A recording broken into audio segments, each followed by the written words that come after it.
Hey, I was just popping in here because I was just having coffee with a friend, and she says to me, what have you been doing this week? What do you mean? I was like, oh mate, don't ask me about business or work. I've been doing absolutely nothing because I have been hit by a truck with my parenting this week. And I just thought maybe I'd pop on here, and I was laughing because I was saying to her, you know, it probably took me till, I don't know, Wednesday or Thursday to realise that's what was happening, because I started focusing on our business colour codes. So I was moving through the Pleasure Nutritionist stuff, and I'm like, oh, this website is pissing me off and I don't know what it is, and it's all disjointed, and, you know, I'm going to change all of the colours, and I'm going to spend all this time working out my colour codes. I'm going to do them up and change them all and work out what I'm doing and just start from scratch because I can't handle the way that it is at the moment. These colours are just irritating me. And that morphed into then jumping onto Nourishing the Mother and going, oh, I hate these colours too. And I messaged Bridget and I'm like, oh, we need to change our colours.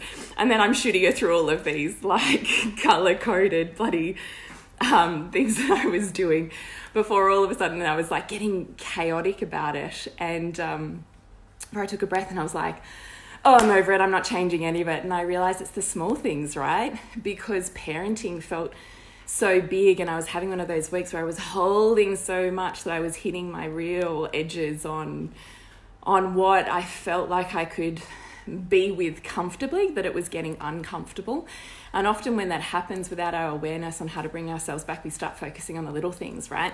So it was easy for me to focus on the colours and change the colours and be wild about the colours and be like, the colours aren't working, as opposed to this isn't working, right?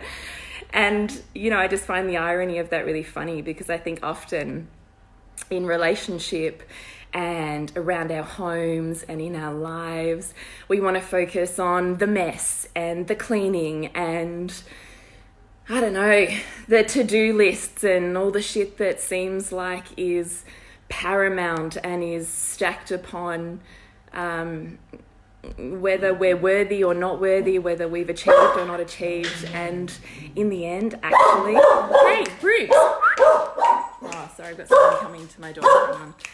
And in the end, it's really just, actually, that's the thing that feels easy for us to tolerate, to handle, to have some level of control over, rather than the actual thing that's needing our attention.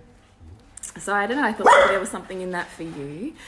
And to let you know that we've got Worthy coming up at the end of this month for Nourishing the Mother, which is our step to self-worth. And I think some of this is part of that. So just stretching that level of tolerance and awareness so that we can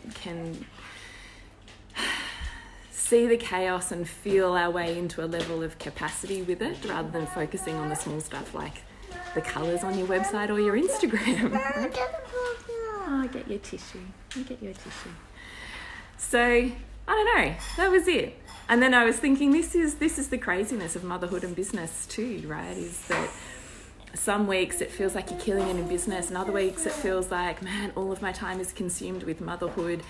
And as opposed to getting sucked in, well, I can't possibly do both. How I'm so exhausted with motherhood as it is, and it's so consuming, how could I possibly fit something else in? Is just to see how one feeds the other, and how one is teaching you to stretch into the other, and how it's possible to do both. And so we're putting together something really exciting and totally free for everyone next month that involves some pretty cool mums in business. So I guess stay tuned for that too, so that we can really get a window into how different mums are doing it in a way that lights them up and fuels it, rather than feeling like, you know, you're at the mercy of one or the other. So if you're focusing on the small things, like the colours on your Instagram feed or website, may not be about that.